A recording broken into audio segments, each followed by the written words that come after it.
clean up. You have to clean at your wheel, you can't clean at the sink. So what the first thing you're gonna wanna do is take any of these scraps of clay and go and put them in that, if they're really, really gushy, in the slip bucket, but if they're kind of like, you could almost re-wedge it and reuse it, they can go in the reclaim bucket, or you can save it and reuse it yourself. So get rid of that first. Then you're gonna wanna dump your throwing water because there's a lot of dirty stuff at the bottom. So this stuff should go in this, you can scoop out all this stuff from the bottom, put it in the slip bucket, which is the watery one. Then take just the water to the sink, dump out the water in the sink, and return to your wheel with a clean bucket of water and a larger sponge for cleaning. You can scrape off solid clay with a wood tool and reclaim it, but you should clean your tools right here. You can have your wheel buddy help you with this. One person can do tools, the other person can do the wheel.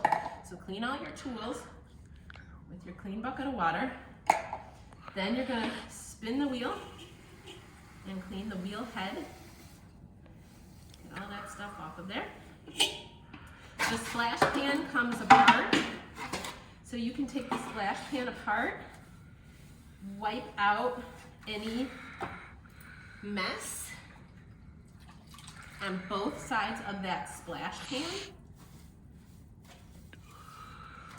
Wipe the table part of the wheel while the splash pan is off.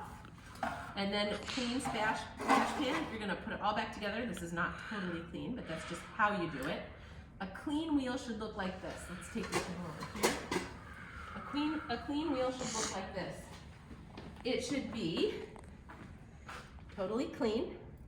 It should have the stool up on the wheel head. It should have the foot pedal up on the table, and it should be unplugged. So not plugged in, and the power should be off. That's a clean wheel.